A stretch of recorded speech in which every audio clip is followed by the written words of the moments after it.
sa dibdib. Tawa Kyle, ang singsing na yan na nagpapaalala ka palagi na meron ka ng Angeline sa iyong tahanan. At dapat uwian ang tamang oras here.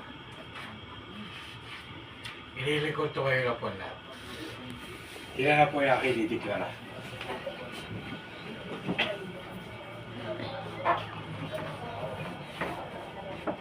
Sapagkat at dalawang ito ay nagkain sa magpakasal.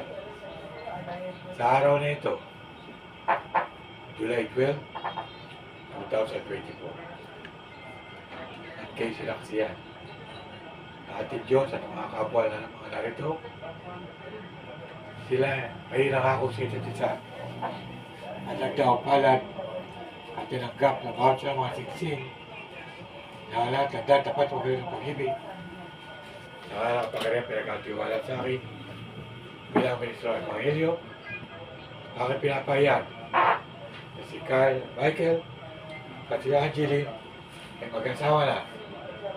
Ngayon ang isulot sa utos sa Diyos at sa batas sa Republika ng Pilipinas. Tandaan, Kyle at Angeline, ang pinagsama ng Diyos ay di dapat maghiwalay ng tao. Inyong pagtao sa buhay ng mag-asawa ay laging alalahanin ang pag-ibig ni Kristo. Maging halimbawa sana kayo lagi pagkasama ay lagi magpalain. Tumayo kayo mapayapa.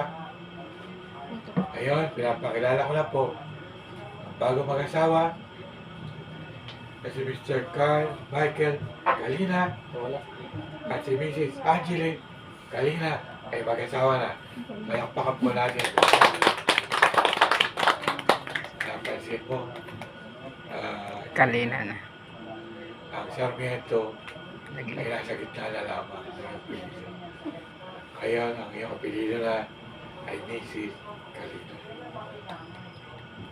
Kaya Mr. and Mrs. Kalina, bago natin masaksiyan ang isang mahalaga pag-aandog ni Kyle kay Kalina, ang kanyang unang halik para kay Angelina.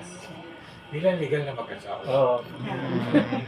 Tumiti ka sa akin. Nabatang ang Diyos sa batas natin sa Pilipinas. Nakasiu. Kyle, you may now kiss your bride. Kiss na. Para hindi na kulang ni